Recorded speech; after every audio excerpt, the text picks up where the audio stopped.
இந்த வீக்கில் நான் செக்கப் போயிருந்தேங்க. அன்னைக்கு எடுத்த வீடியோ தான் இது. சரி, நான் அன்னைக்கு என்னெல்லாம் சாப்பிட்டேன் அப்படிங்கிறத இந்த வீடியோவில் பார்க்கலாம். மார்னிங் எழுந்ததும் ரெட் பனானா, மில்க்கு, அப்புறம் இட்லி சாப்பிட்டுட்டு செக்கப்புக்கு கிளம்பியாச்சுங்க.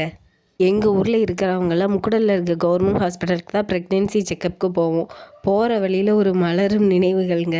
இந்த பிளேஸில் தான் நான் பிஜி படிக்கும்போது கீழே விழுந்தேன் சைக்கிளில் இருந்து. விழுந்தேர்ந்தது தான் அடிபட்டிருக்கா அப்படின்னு கூட பார்க்கலங்க. சுற்றி யாரும் இருக்காங்களா, நம்மளை பார்த்துட்டு இருக்காங்களா, ரொம்ப மானமாக போச்சுங்க. யாரும் பார்க்கல அப்படின்னு நான் எந்திரிச்சா ஒருத்தங்க வேற வந்து பார்த்துட்டு சைக்கிள் எடுத்து கொடுத்துட்டு, பார்த்து போமா தண்ணி வேணுமா அப்படின்னு கேட்டாங்க. ஆனால் அவங்களுக்கு நான் ஒரு நன்றி கூட சொல்லலை. மானமாக இருந்துச்சு. நான் பாட்டுக்கு சைக்கிள் எடுத்துகிட்டு வேகமாக வந்துட்டேங்க வீட்டுக்கு.